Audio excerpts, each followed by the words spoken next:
tener otras ideas sobre paisaje.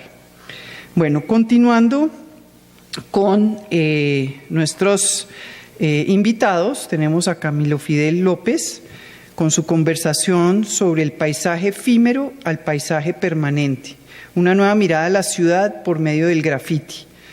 Abogado y docente de la Universidad del Rosario, especialista en Derecho Financiero y Derechos de Autor.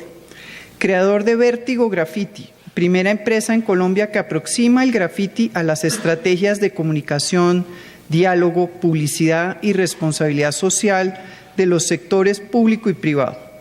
Columnista y conferencista en áreas relacionadas con la expresión pública y modelos de industrialización del arte urbano, la construcción de nuevas conversaciones en la ciudad y la ciudadanía a partir de la creación de patrimonios visuales y narrativos.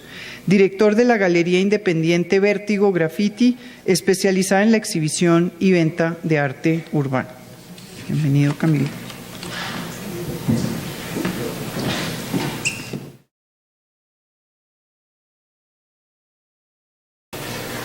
Buenas noches a todos. Primero que todo quiero agradecerle a Julián Roa, quiero agradecerle a Santiago la invitación. Me siento muy honrado y me siento muy contento de hacer parte de un grupo de panelistas tan interesante con propuestas tan creativas. Hoy vamos a hablar durante los próximos 20 minutos de graffiti.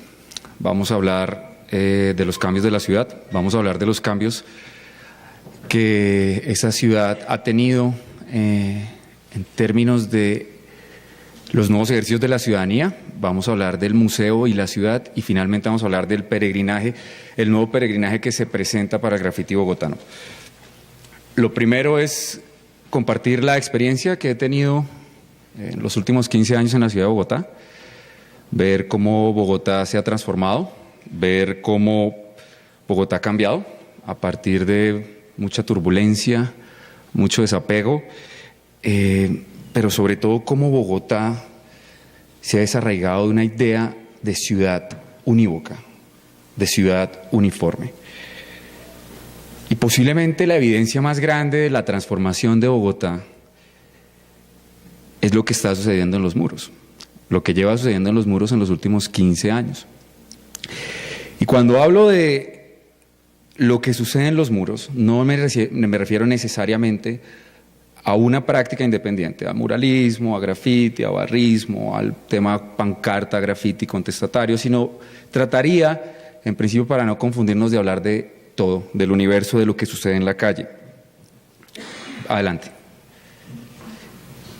Para propósitos de esta exposición he dividido la ciudad en 4 tipos de ciudades. Esta es la ciudad contrastada. La ciudad cambió y ese cambio es irreversible. De nuevo, como mencionaba anteriormente, pues la ciudad ya no es una sola, la ciudad ha cambiado y la ciudad es un entorno actualmente de encuentros y de hallazgos, una ciudad que propone una búsqueda misma de identidad, si se quiere una ciudad de 1000 rostros, pero sobre todo uno de los cambios más importantes que tiene que ver directamente con el graffiti es que hay una ruptura de la ficción en el monopolio de la expresión. En los últimos 15 años somos testigos de cómo esas hegemonías de comunicación, esas hegemonías artísticas, esas hegemonías de poder, pierden el poder del monopolio de la expresión. Y esto es lo que finalmente termina reflejándose en la calle. A pesar de ser una ficción sostenida por décadas, podemos decir que hoy en Bogotá la expresión es de todos. Dañando un poco el final de esta conversación. La tesis principal es Bogotá, ciudad, graffiti. La expresión es de todos desde el nivel más mínimo y más humano. El beso de los invisibles, posiblemente la mayoría de ustedes lo han visto, fue una obra ejecutada por los artistas Santiago Castro, Ricardo Vázquez, Sebastián Cano, Stephanie Sass y Jade, Stephanie Fajardo. Se ejecutó hace alrededor de 3 años y simboliza algo muy importante para estos artistas y es cómo la expresión mínima de la expresión humana puede transformar y puede incomodar a los discursos de poder. La historia detrás de este mural es una historia muy bonita. Estaba el presidente Santos con el alcalde Petro cerrando la olla del Bronx, cerrando muy entre comillas, y había un fotógrafo, Héctor Fabio Zamora, del diario El Tiempo, apuntando para obtener una muy buena foto del presidente, cuando de repente se da cuenta que 10 metros afuera del círculo de seguridad del presidente y del alcalde, dos habitantes de la calle, Hernán y Diana, se estaban dando un beso. Cuando Vértigo Graffiti y sus artistas reflexionan sobre la pertinencia en el espacio y la pertinencia en la narrativa de esta obra, concluyen que ese acto expresivo del beso es un acto disruptivo y que vale la pena celebrarlo. A pesar de que esta fotografía se convirtió en una de las fotografías más famosas de ese año, quisimos, en Vértigo Graffiti, construir una narrativa desde la humanización de la expresión básica que implicaba un beso. Y eso tiene que ver un poco con nuestra prehistoria como seres humanos y como seres prehistóricos. Eso tiene que ver cuando el hombre empieza a concebir dentro de la caverna su finitud y empieza a darse cuenta de que esto es todo lo que hay.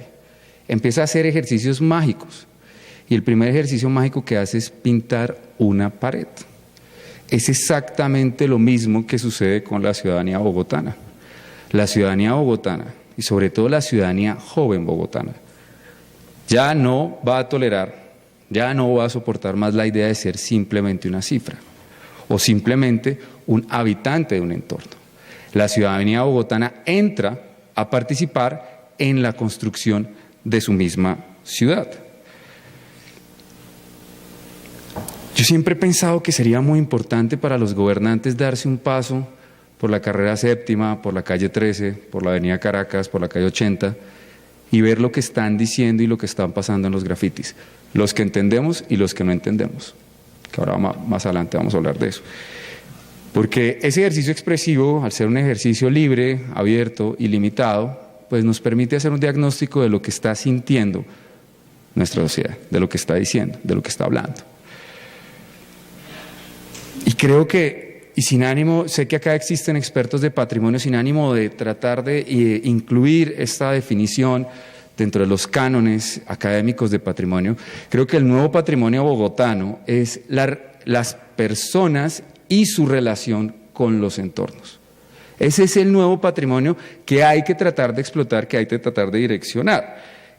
Esa relación misma que tienen las personas con sus entornos genera que esta sea una ciudad viva, una ciudad que palpita, una ciudad que respira, una ciudad que sufre, una ciudad que quiere. En esa medida, seguimos a nuestro siguiente modelo de ciudad, por favor adelante, que es la ciudad de las personas. Este es otro de los ejercicios que hizo Vértigo Graffiti un año antes del Beso de los Invisibles y se llama Prisma Afro. Prisma Afro es una de las obras pictóricas más grandes que tiene el país y tiene una reflexión muy interesante. Está ubicada en el centro de Cartagena y hace una reflexión acerca de la importancia de la madre afro dentro de la construcción de la cultura afro. Aquí había que hacer una reflexión muy importante sobre las personas que iban a rodear, que iban a apreciar y que iban a entrar en contacto con la obra. Por eso mismo, digamos, hoy en día se ha constituido parte del patrimonio cartagenero y tiene que ver con el ejercicio de las nuevas ciudadanías, cómo se ejercen las nuevas ciudadanías en la actualidad. Y en principio podríamos decir que ese ejercicio se atraviesa por una serie de valores y se atraviesa por el primer valor, que es la diversidad. Existe en la actualidad de ser distinto, de separarnos del grupo. El espíritu gregario agotó al hombre. Además de simplemente querer ser distinto, estamos dispuestos a hacer sacrificios por ser distintos. Estamos frente a una ciudadanía activista, no solamente desde el punto de vista de la marcha o lo que sucede en las redes sociales, sino desde la actitud que se tiene frente a esa búsqueda de la diversidad. Y esa búsqueda de la diversidad y esa búsqueda del activismo tiene que ver también con obtener propias versiones del mundo.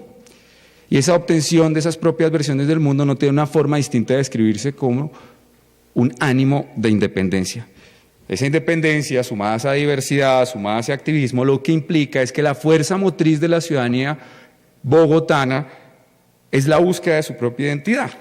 Y esa búsqueda de esa propia identidad propone una nueva actitud frente a la ciudad.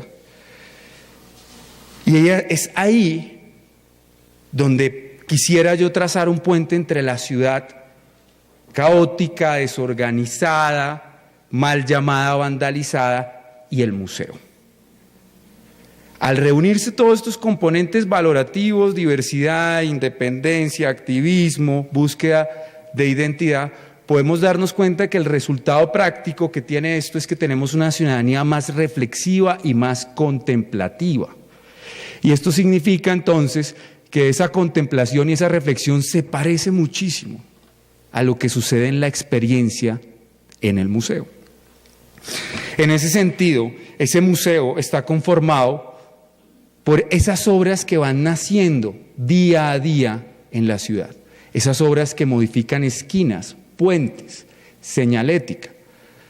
La ciudad de Heráclito, la ciudad que siempre cambia. Y no obstante podemos trazar ese puente, pues también tenemos que hablar que existen ciertas diferencias. Siguiente, por favor.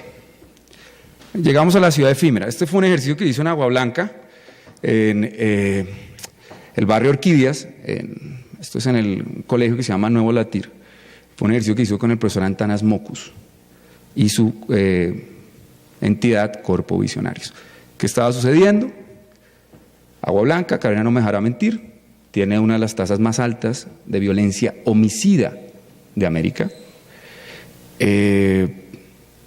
Agua Blanca, pues bueno, es una comunidad que ha sido atravesada por todos los delirios y todos los destrozos de nuestra violencia. Y digamos, el problema era tan grave que se había convertido la violencia homicida en un tema de salud pública. Entonces llamaron al profesor Antanas Mocus para que hiciera un análisis y el profesor nos llamó a nosotros y nos dijeron, bueno, ¿qué hacer? Y con la ayuda, digamos, conceptualizadora de Santiago Castro, otro de nuestros artistas, dijimos, bueno, ¿por qué no fotografiar abuelas y pegarlas en los espacios donde ocurrían hechos de violencia? Pero el primer reto era, ¿y qué va a pasar con las fotografías? Pues las fotografías estaban hechas en papel que era resultado del bagazo de caña y pues iban a durar 2 o 3 meses. Y esta es la primera propuesta que hace el graffiti. No quiero entrar en discusiones innecesarias entre graffiti y arte urbano, muralismo. El graffiti lo que hace es construir como base ideológica la práctica espontánea y la práctica efímera. En ese sentido, esa práctica espontánea, esa práctica efímera, igual que la fotografía que se pierde, que se deteriora, lo que propone es que este museo, ya no hay, a diferencia de los museos como tradicionalmente son concebidos, este museo que es la ciudad se toca, este museo que es la ciudad se transforma, este museo que es la ciudad se construye. Los construimos todos, posiblemente los que tienen una carga visual de construcción de la ciudad son los grafiteros en parte, pero ustedes se dan cuenta, ese compromiso con la construcción visual de la ciudad simplemente es una competencia ardua y constante que tiene el grafitero con unas construcciones hegemónicas de la ciudad. Acá somos muy dóciles, acá somos muy tranquilos a la hora de avalar la publicidad exterior. Y acá nadie tiene problemas con la publicidad exterior, acá nadie tiene problemas que Transmilenio sea una invasión a lo más privado, que es el transporte público, al silencio del transporte público, a la mente en silencio del transporte público. Acá todo el mundo habla de los grafitis de la Caracas, pero nadie habla de la cantidad de enseñas comerciales que atraviesan la Caracas y que duplican y triplican el grafiti. Ana Baclebeck, en un libro maravilloso que se llama Graffiti Street Art, dice, bueno, lo que sucede en la calle cuando se pinta grafiti, ese grafiti que no entendemos, es simplemente ese ejercicio de competencia. Miren, hay algo muy delicado. El día que al Museo Urbano, también conocido como ciudad, llegue, o vuelva más bien, y regrese, la dictadura del no me gusta y del no entiendo, ese día destruimos a Bogotá como ente expresivo. Imaginen ustedes lo peligroso que sería poner a un personaje, a un administrador público, con el mayor de los respetos, en frente de la Luis Ángel Arango y que borrara todos los libros que no le gustan y que no entienden. Imagínense el daño patrimonial que acarrearía esto.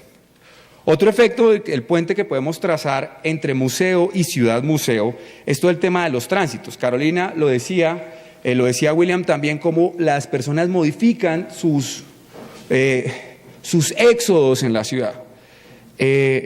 Esa modificación de tránsito, y no quiero ser reiterativo porque eso ya William y Cabena lo dijeron muy bien, lo que hace es hacer predecible el tránsito de las personas y puede llegar a generar algo muy interesante, y es, si yo sé dónde van a estar las personas, que es lo que sucede en Cali, que es lo que sucede en el Museo de Vidrio, que es lo que posiblemente sucede en el Museo del Agua en Honda, si yo sé dónde van a estar las personas, ahí puedo atacar unos desarrollos de tipo social, puedo atacar unos desarrollos de tipo económico y de tipo comunitario.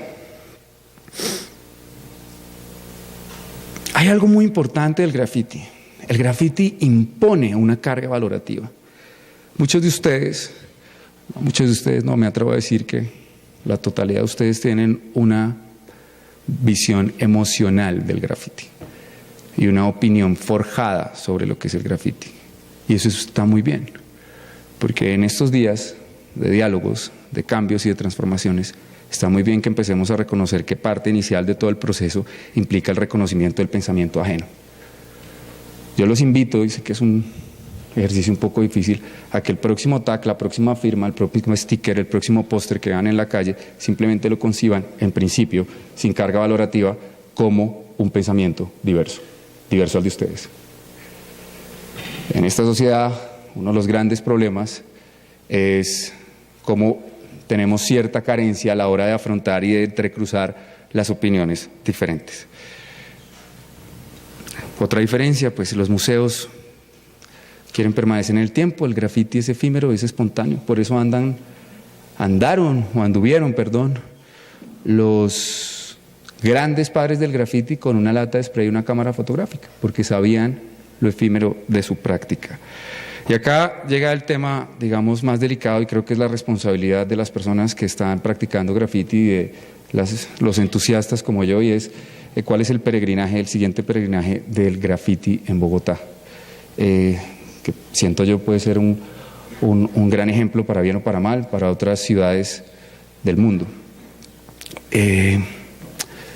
Lo normativo es irrelevante en el graffiti. Esa es la tesis. Decir aquí no, aquí sí, es irrelevante para el graffiti, irrelevante e ineficaz. Decir este me gusta, este no me gusta, es irrelevante, porque el graffiti igual va a seguir sucediendo. Sigamos, por favor, la siguiente.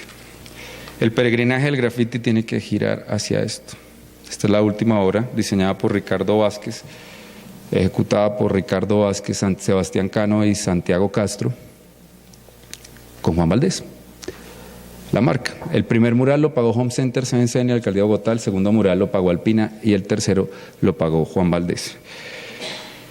La regulación debe partir o debe romper el binomio prohibición-permisión. Es que Petro permitía y es que Peñalosa prohíbe. En ese binomio no vamos a encontrar soluciones regulatorias frente al graffiti, frente a nuestra ciudad museo. Lo que hay que hacer es ejercicios plenos de comprensión, de acercamiento y de aproximación. Miren, el tema es así delicado. Se nos puede pasar la oportunidad, la última oportunidad que tenemos de convertirnos en una ciudad que tenga un elemento identitario más. Ya somos la ciudad teatro. Hace poco estaba hablando con Ana Marta Pizarro, le decía, ya somos la ciudad teatro, seamos la ciudad graffiti. Si empezamos con ese juicio de la prohibición y la permisión, lo que vamos a evitar es la oportunidad, una oportunidad tangible, de construir el graffiti y el muralismo y el street art como un motor de desarrollo. Ya para terminar, ustedes me dirán, bueno, pero ¿por qué me viene a hablar de graffiti, de firmas, de tags, de vandalismo, cuando me muestra 3 obras maravillosas de mural y una obra de fotografía de alto formato? Por una cuestión muy simple. Todos los artistas que participaron en la creación de esta obra, del Beso de los Invisibles y de Prisma Afro, tuvieron como base fundamental en su formación, en su gesto, en su sensibilidad, la práctica del graffiti callejero. Si se anula el graffiti callejero, si se entra en un esquema prohibitivo, anulamos esto. O lo reducimos a un grupo privilegiado de personas que tienen acceso a una universidad. Estaba pensando si por algún hecho fortuito tuviéramos que eliminar del castellano la palabra museo, ¿cuál sería la palabra que podría reemplazarlo o reemplazarla de forma aventajada? Y se me ocurrió que la palabra que puede reemplazar a museo es la palabra preservación. Si hoy en día tenemos una ciudad museo, cuidémosla, participemos en la construcción de nuestra propia ciudad, apropiémonos de los espacios, preservemos el pensamiento diverso, preservemos el libre flujo de ideas en nuestra ciudad, preservemos los detonantes de conversación que suceden en la calle, pero sobre todo, y agradezco la invitación de nuevo, preservemos nuestra más íntima libertad. Muchas gracias.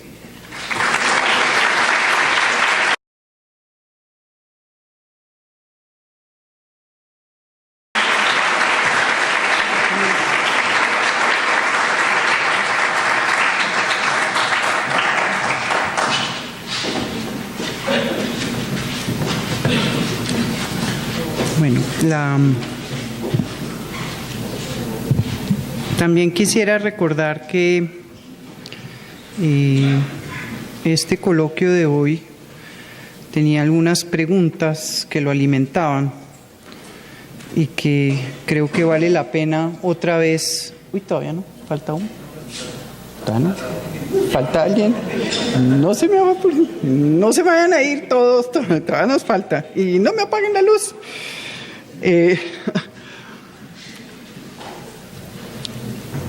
Había 3 preguntas y sobre todo quiero enfatizar en la última a raíz de algo que menciona Camilo Fidel a lo largo de su exposición, a lo largo de su conversación. ¿Qué papel cumplen los museos colombianos en la gestión y apropiación de los paisajes culturales? ¿Cómo inciden los contextos geográficos, naturales y sociales en los museos colombianos? Pero esta creo yo que es la más importante para reflexionar sobre algo que nos invita a pensar. Ese graffiti, que él lo llama como lo efímero y lo espontáneo, asumirlo como patrimonio cultural, obviamente no patrimonio económico. Y esa es la pregunta: ¿cuáles serían las implicaciones, desafíos, riesgos y retos de museizar los paisajes culturales para su conservación, salvaguardia y promoción? Ese es uno de los dilemas y los retos del patrimonio cultural. Patrimonio cultural y las convenciones de las que han emanado de la UNESCO lo que pretenden es preservar, como bien lo decía Camilo, preservar, conservar, pero muchas veces lo que hemos visto también es que han vuelto estáticos, congelados, prístinos, limpios, puros, sin contaminar ciertos patrimonios. Entonces, sí vale la pena también que estos cambios que él menciona nos lleven también a una reflexión profunda sobre lo que realmente queremos con patrimonializar ciertas expresiones como estas. Y sobre todo en un museo, como él llama el Museo de la Ciudad. Es un reto porque, pues como digo, ahora el paisaje cultural cafetero, pues está, ustedes saben, la economía del café en declive. Buena parte de lo que se producía y del territorio en el que se producía café ya no está. ¿Qué representa ese café? Pues los pequeños museos, las pequeñas casas fincas o haciendas que van mostrando procesos tradicionales de producción de café, no los industrializados tampoco. Es decir, otra vez vuelve esa carga nostálgica, romántica y de poca transformación. Y lo que estamos viviendo y pidiendo aquí, lo que hemos observado aquí, lo que nos han presentado, es mucho también ir hacia el cambio, hacia la transformación, a una significación o una concienciación de la cotidianidad que no se nos vuelva rutina y que no hagamos el día a día sin reflexionar sobre lo que estamos haciendo. Pues es otra, digamos, como otra de las reflexiones que surgen para estas conversaciones que vamos a tener después, que creo que se están poniendo.